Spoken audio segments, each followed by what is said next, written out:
Okay, we are live. Hi, this is William Ramsey. Welcome to William Ramsey Investigates. On today's show, I have a very special guest. His name is Alex Newman. If you're watching this on my three returned YouTube channels, or Rockfin, X, or Rumble, you will see his website, Liberty Sentinel. And I'll put a link to his website, Liberty Sentinel with an S, SENTINEL.org. And he is, I've seen him on many different shows. I'll watch some of his shows on the subject we're going to talk about today, which is this climate change UN event that happened in Brazil. But I've seen him on other shows. He's been around. I'm interested in what he talks about. He is an award winning international journalist, educator, author, speaker, nationally syndicated radio host, and consultant. His commitment to glorifying God is evident in all his endeavors. He serves as the senior editor of The New American and is the author of Indoctrinating Our Children to Death and Deep State, The Invisible Government Behind the Scenes, both books I should read. Additionally, he co-authored Crimes of the Educators with Dr. Sam Blumenfeld. For 12 years, Alex taught advanced economics to high school seniors at Freedom Project Academy, an accredited K-12 school offering a classical education based on Judeo-Christian values, and now sits on its board of directors. He's also the president of Liberty Sentinel, that's what I just mentioned. In addition to that, he contributes to the Epoch Times, WorldNet Daily, and other publications.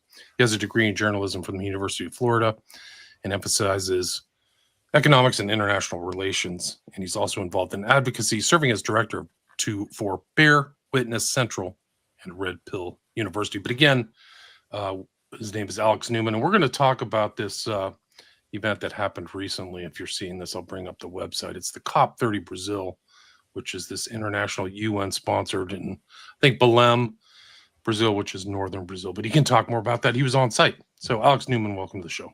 Thanks for having me. Great to be here. For people who haven't heard your name, I was listening to you today in some of your other shows. You're on Glenn Beck and some of these other Christian-oriented podcasts. Maybe you can talk about your background, add in any additional information other than what I mentioned in your bio, and then lead up to your interest in this climate change. I call it a hoax, but you can call it what you want, and then lead up to COP30 Brazil, Amazonia, please.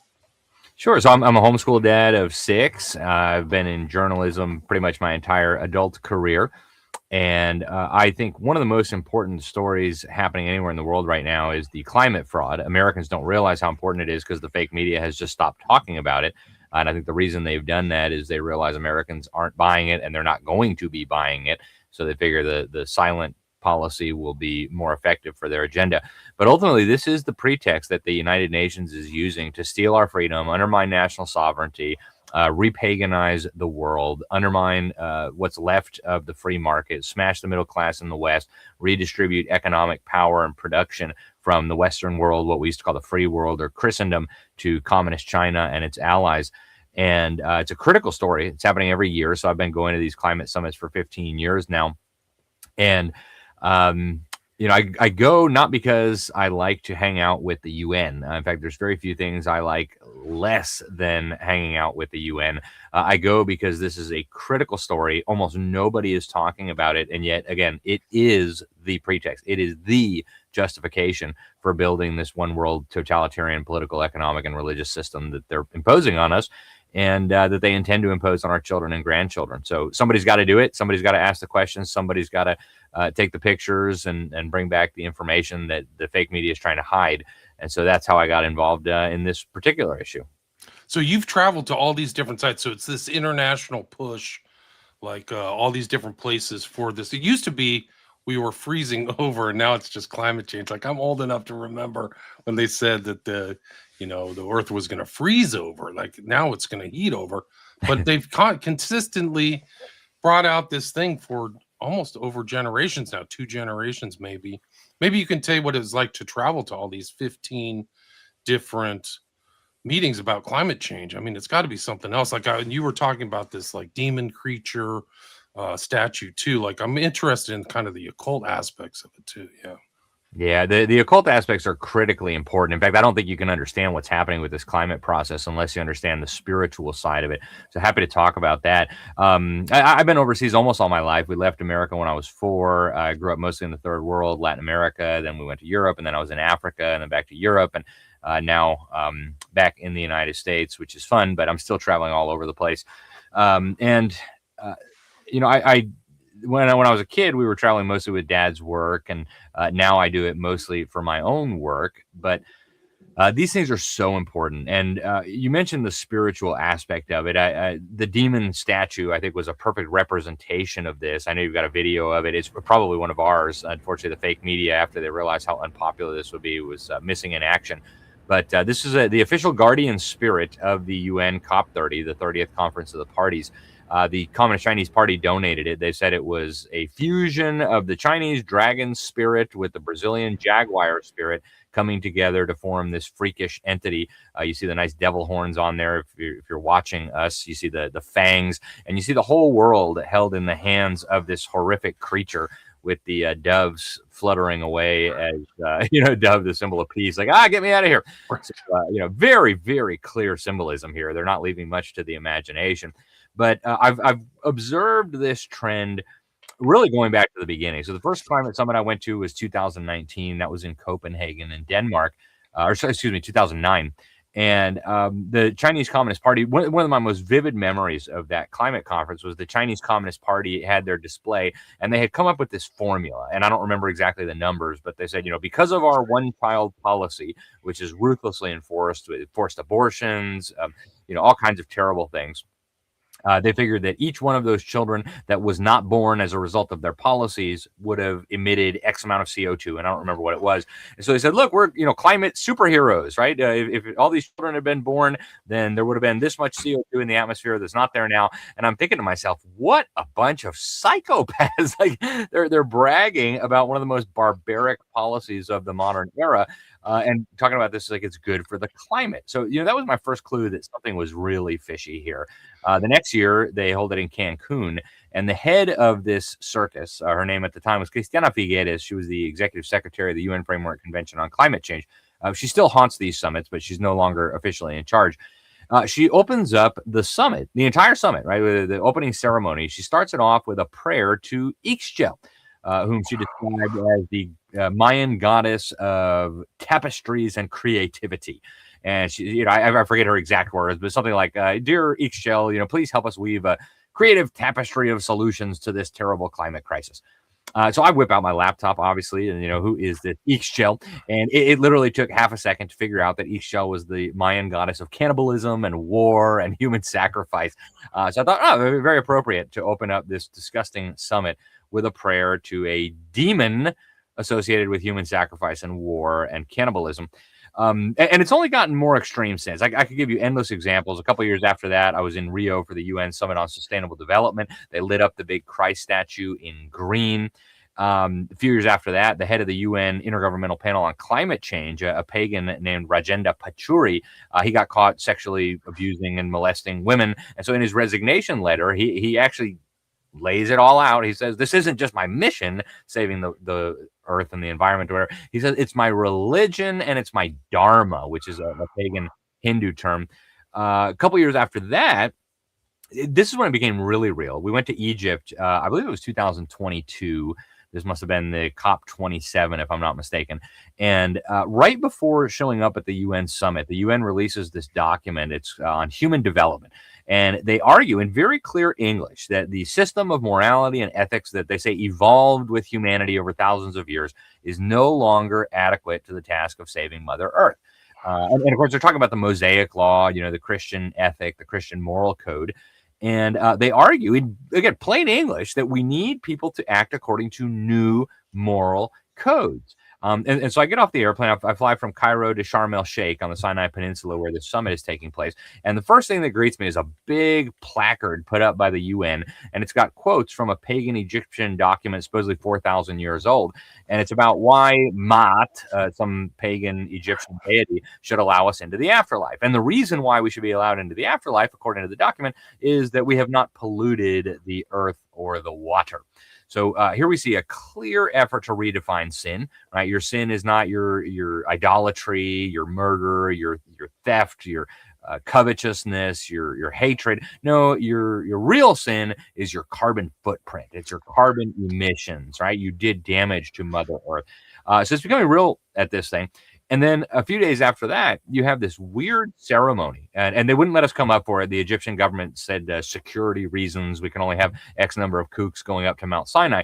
But they had all these so-called religious leaders of the world. They marched up to the top of Mount Sinai, and first they did a climate repentance ceremony, which I imagine is something like what the prophets of Baal were doing on top of Mount Carmel, for those who remember the biblical story. And then they whip out a new and supposedly improved 10 Commandments. They've got these green tablets with the new and improved 10 Commandments. And the guy who's masterminding this gives this little speech about how governments need to do more to tackle the climate crisis. And he smashes the tablets, throwback to Moses after the law, the 10 Commandments was delivered to him on top of Mount Sinai by God himself. And I go down the mountain and I'm able to interview the ringleaders of this the very next day. One of them, James Sternlich, he's the CEO of the Peace Department. He says to me on camera, we have the footage. He says, yeah, not only do we have, the new and improved 10 Commandments, now we're working also on the third covenant, whereby we are going to build the kingdom of heaven here on earth. And so, people just think about this for a minute, right? You've got God giving us the original 10 Commandments. The UN and Friends gives us the new and improved 10 Commandments. You've got God giving us the old covenant and the new covenant. Then you've got the UN and Friends coming in with a third covenant. And at this latest one, and there's, many other examples I could give, but I'm trying to just give an abbreviated timeline here of what I've seen. At this latest one, not only do they have the big demon spirit, but they have the highest proportion of what they call indigenous peoples ever to attend one of these summits. Everywhere you go, you've got the Indians. You see them right there, right? If you're watching us, you see the Indians with the headdresses, and all over the place. They're starting all these events with prayers to the river spirits and the forest spirits, and what they're doing here, and it's becoming, beyond blatant. They don't even hide it anymore. They're working toward the repaganization of the world. And some of them will tell you explicitly that Christianity is the problem. Christianity is the reason that Mother Earth is in so much pain. I talked to a bunch of them on camera who said this. And this goes back to an argument made by Professor Lynn White back in the 1960s. He was a professor at Princeton, Stanford, UCLA. And he argued in very clear terms that Christianity is the reason for the ecological crisis that humanity is dealing with today. He says Christianity is an anthropocentric religion because Christians believe that God made man in his own image, that God put the planet here for our benefit and his glory. In other words, he gave us dominion over the earth. He gave us dominion over the animals and the trees and the fish of the sea, and told us to steward it and to use it and to tame it. And that is unacceptable, according to the climate cultists. They believe that that is the reason why we have all these environmental problems. And so the solution then is to repaganize the world. And so in all over this UN summit, you've got these Indians, some of whom are not even real Indians. They just, they have darker skin, so they put some war paint on them and some feathers, and they act like they're, some kind of guy that they just plucked out of the rainforest. Some of them genuinely were, tribal people who live out in the jungle. And over and over again, the same refrain. Mother Earth is mad at us. Father Sky is mad at us. We have to take immediate steps to defend Mother Earth, and we have to placate these angry deities that are upset about our carbon emissions. So what we're watching here is the repaganization of the world under the guise of this pseudoscientific hypothesis that human emissions of CO2 are causing climate change. So it is a pagan, demonic agenda. It's very, very clear for anybody with a Christian worldview, with a basic understanding of the Bible, that this is all straight from the pit of hell. And yet nobody is really talking about this. It's incredible. It should be on the discussion of every Christian church. Like, this is, like, you just laid it out so clearly in the opening, like freedom, repaganization, redistribution of wealth, kind of communism. There's so many things they're using climate change as an excuse. And you talked, I think, in this other talk I was listening to, even at this one in 2025, there's wealth redistribution from first world to third world countries too, right? Absolutely. And it's really a deceptive kind of wealth redistribution, because I think a lot of people just assume that, this is taking money from the rich in America, the millionaires and the billionaires, and giving it to poor, starving Africans. Total baloney, right? The real billionaires, they hide their money in tax-exempt foundations and other ways to avoid the tax man. They're extorting what's left of the middle class in the Western world to redistribute that wealth to the kleptocrats who have enslaved and impoverished the third world, right? They're not giving this money to the hungry African who's trying to herd his goats. They're giving this money to the dictators and the kleptocrats who are keeping these people in poverty under the guise of climate change solutions and this kind of nonsense. It's really grotesque. It's not wealth redistribution in the traditional sense that people associate with Marxism, where you allegedly take from the rich and give to the poor. Here we're taking from the poor in what's left of the West and the middle class and redistributing it to the rich of the third world hellholes that are playing along with this disgusting agenda. One of the interesting things about this climate change is this psyop element of it, where they're just telling you like the world is coming to an end, and you've got Al Gore and all these other characters just scaring the living daylights out of the kids. Like, I know it's a scam. Like, I'm old. My kids are in college. They believe it. Like, they're really hit.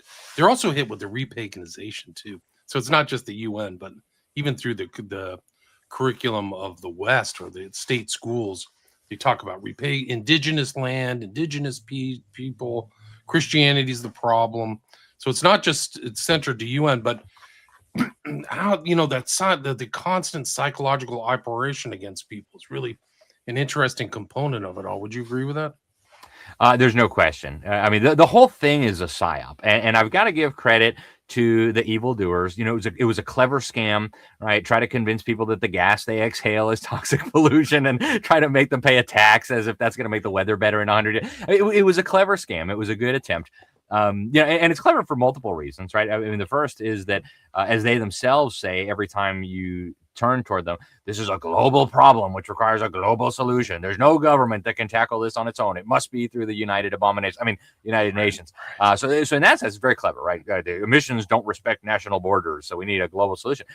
The other one is that it gives them the ability, if they can convince people of this foolishness, to control and regulate and tax literally every single human activity. There is nothing you do, including, again, I'll mention breathing, that doesn't release CO2 into the atmosphere. Of course, it's the gas of life. There's nothing wrong with CO2. In fact, the Earth is currently starving for more CO2. Human emissions make up a fraction of 1% of all the greenhouse gases naturally in the atmosphere. But from a totalitarian perspective, if you can convince people that CO2 is bad and that everything that produces CO2 needs to be regulated or controlled, you own them. I mean, there's no area of their life that then is not subject to your efforts to save the climate. And it's even more insidious than that. If you look at the goal that they themselves have established, you've probably heard them talking about net zero, right? Yes. Well, what does that mean? No more carbon dioxide emissions. Well, the average person exhales about 2 pounds of CO2 every day. So you literally can never achieve net zero unless you exterminate all the people on the planet. And then you still can't get net zero because as their bodies decompose, they're going to be releasing carbon dioxide out into the planet. And so this is an unwinnable fight. It's not like World War II where, you beat the Nazis and then we can all go back to our lives. This is a perpetual scam that you can keep milking and milking and milking forever because there's no way to win it unless you kill all the people.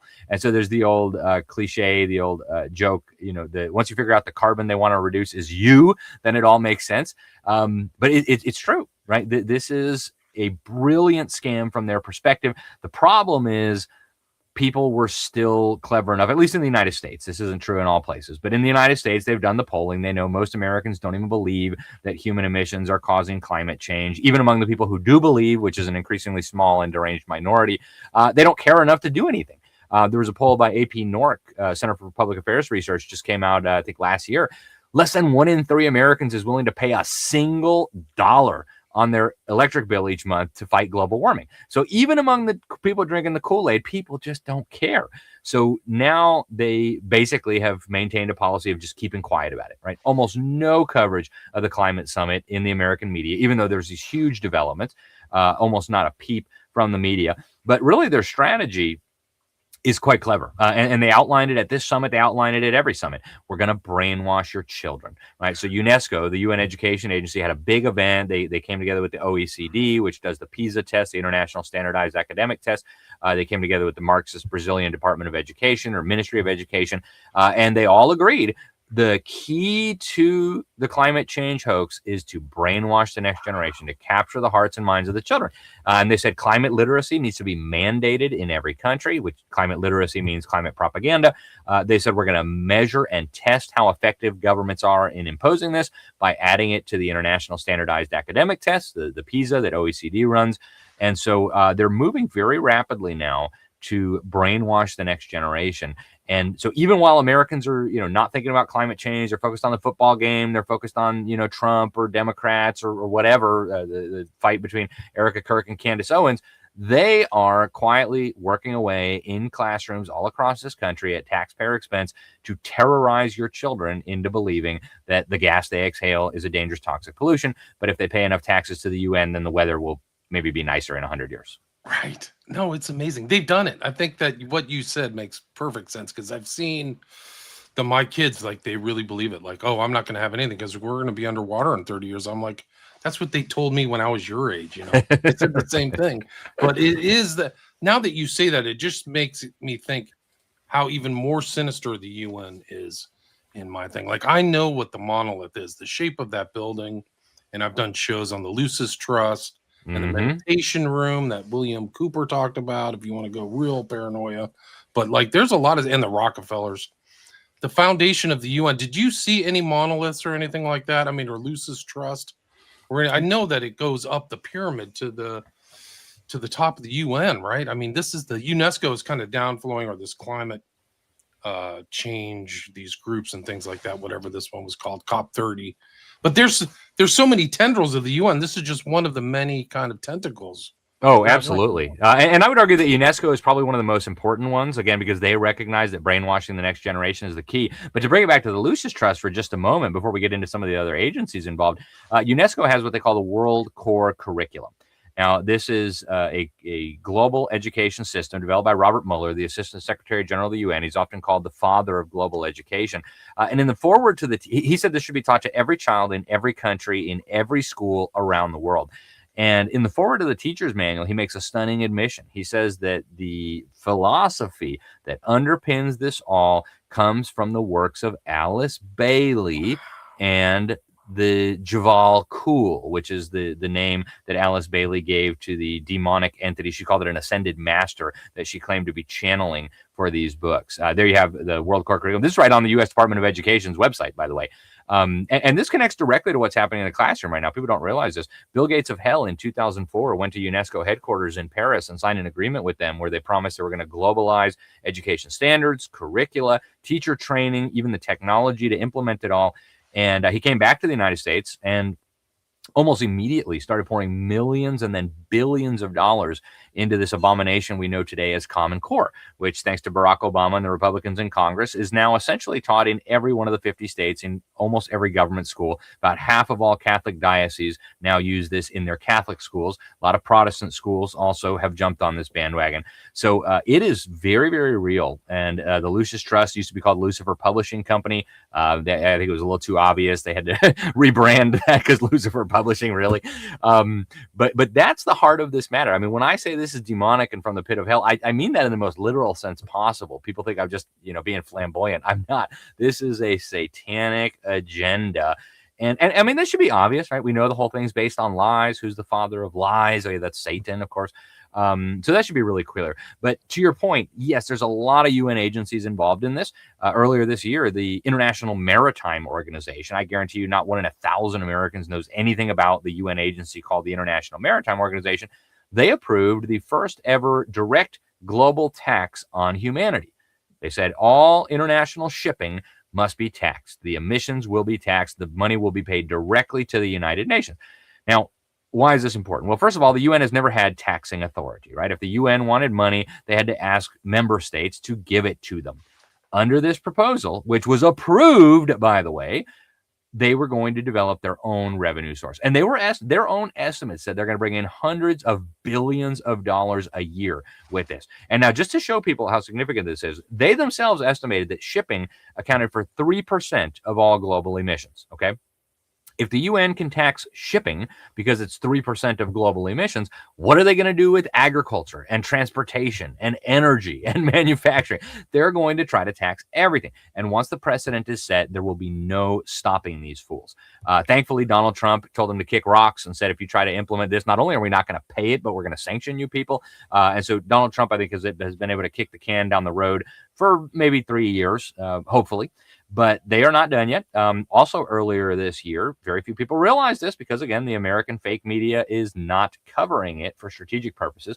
The International Court of Justice, which likes to portray itself as like the world Supreme Court, they made a ruling where they said every government has an obligation under international law and under international human rights law to vigorously combat the climate crisis, to vigorously restrict carbon dioxide emissions. And they said any leader that doesn't do this is committing what they called an intentionally wrongful act. And I probably don't need to tell you, but you could be prosecuted for an intentionally wrongful act. And because they said you have a human right to a nice climate, not doing what they say is a violation of human rights. And so you're in the same category then as genocidal mass murderers, et cetera, et cetera.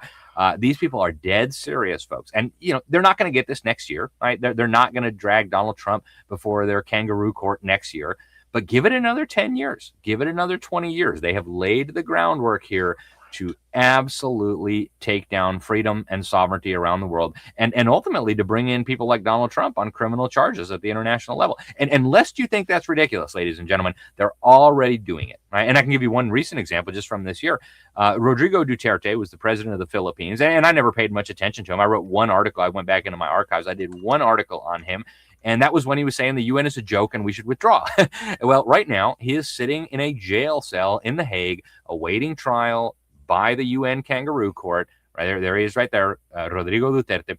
And so these people aren't messing around. If they can bring in the former president of the Philippines, they can absolutely bring in Donald Trump if and when the political climate allows that. And for those saying, well, the United States is not part of the Rome Statute, which created the International Criminal Court. Yeah, neither is Benjamin Netanyahu, and they're after him.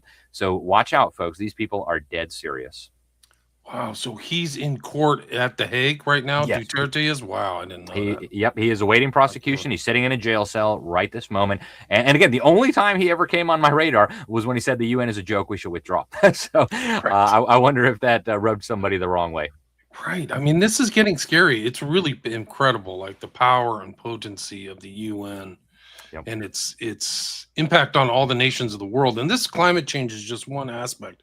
That's what's really scary, is all these tentacles. The International Court of Justice is one. This climate change, there's other things. So you're saying, when you said our Common Core is based on the Common Curriculum Core from the UN, is that correct? So So the background here is Bill Gates of hell, Bill Gates, the Microsoft founder, went to UNESCO headquarters in 2004, and he signed an agreement. You can actually get a copy of this agreement. My friend Phyllis Schlafly, who passed away some years ago, was able to get a copy of this agreement and posted it on the internet. Bill Gates signed a deal with UNESCO, the UN's education agency, to globalize all education. They agreed they were going to create global education standards, global curricula, global teacher training programs. And then Bill Gates came back and started pouring huge amounts of money into Common Core. And by the way, William, I actually have advertisements that the Common Core people bought to promote Common Core, where they tell you Common Core aligns with the international standards that are being used all over the world. So they're not messing around, right? Again, the education, so-called, of your children is the key to this agenda. We're the bitter clingers, right? Barack Obama say, they're clinging to their guns and their Bibles. There's no way we're going to ever get them on board.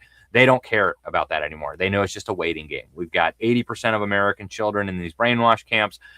Even if we only capture the hearts and minds of 80% of those, we've got this. They're done for. It's just a waiting game right now. Wow, that's incredible. So it's not just Bill Gates with the kind of medical tyranny; it's the educational tyranny. I mean, who knows what else they're doing? Food tyranny.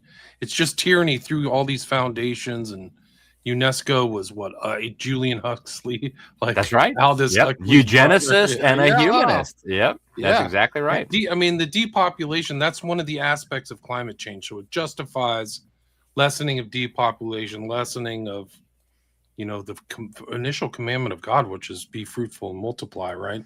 It's like literally Exactly. Man, Antichrist, like I'm so anti-God. glad you mentioned that. I actually have the UN's Agenda 21 for Children book. I don't think it's within reach right now, but I bought a copy. And so this is an official UN publication that they use for Agenda 21. That's the UN's agenda for the 21st century, to introduce it to children. And there's literally a page in there where there's all these storks delivering, tons of babies, and the cities are on fire. These Hindu deities are sitting up on the clouds, like with this horrified look on their face. And on the page adjacent to it, it explains what's going on. It says, Mother Earth groans every time it registers another birth. And so I tell people the simple formula, if you want to understand the UN agenda, is just take everything God teaches in his word, in the Bible, flip it upside down, starting with the very first commandment, be fruitful and multiply. And no, children are bad for the climate. Children are hurting Mother Earth. You don't want to have any of those pesky things, and going all the way through, right? God said, thou shalt not steal. They're very open about the fact that they want to redistribute your wealth, which is another way of saying steal your wealth. God says, thou shalt not murder. They say you have a human right to murder your babies, and all kinds of stuff. It is diabolical to the core, and there's no other way to understand it. Yeah, it's really evil, really, really evil. It really is a shadow over humanity. The UN's a terrible organization. Yes, it is. And it should be resisted on all fronts, mentally, spiritually, physically. Really, you got to really watch out. But it really is incredible. I've done shows on Alice Bailey, but it goes all the way up. There was like great spiritual communions of this year, and 2025 there was. I forgot what the name of it. Thank God, what it was. But there was something through the UN where like there were great meditation and the golden age, and some of this stuff is really out there, guys. It's not a phantasm. It's really real. They're implementing this, so be very careful. Alex, I know that you got to run. Is there anything you'd like to add or anything I missed, or how can we wrap this up, and where can people find you? Yeah, well, thank you, William. I appreciate it. I would just urge people to get informed on this issue. Don't take my word. Every single claim I made today that you're saying, wow, that can't be, look it up and see if I'm telling the truth. And once you see that I am telling the truth, get involved somehow. You can sign up for our free newsletter. It's at libertysentinel.org. If you're watching, you can see it right there, libertysentinel.org. You can sign up for our free daily headlines at thenewamerican.com. If you're not signed up yet for the print publication, I encourage people to do that. It comes out once a month, and the algorithms in the Google can't silence that. You can give it to your neighbor or your police chief or your city councilman. Also, get involved on the education front. I tell people that is the most important battlefront here. If they get the hearts and minds of the next generation, it's all over. So, what me and my family have done, we homeschool. We use a great program called Classical Conversations. I would encourage people to check that out. But there are many, many good programs. Whatever you do, find a way to make sure your children get a good education. My latest book deals with this, Indoctrinating Our Children to Death, Government Schools, War on Faith, Family, and Freedom. So this has been the plan from the beginning. It's a feature, not a bug. And folks, we've got to get involved somehow. And that begins, again, with your own family, with your own children. And then you work outward from there. It starts with getting informed. And thank you very much for having me on the program, William. If people want to follow me on X, it's just AlexNewman_JOU. But check out all those resources I mentioned, and I hope we can talk again soon. Yeah, I'd like to invite you back, talk about your books. I am going to lift from you the statement United Abominations, because I wrote a book called Abomination too, but it seems absolutely fitting. I'm going to use that, and I'll mention your name though. Again, it's Alex Newman. His website is The New American, and also Liberty Sentinel. So Liberty, SENTINEL.org. I'll put 2 links there. Thanks so much for your time. Really appreciate it. Thank you so much. God bless you. God bless you.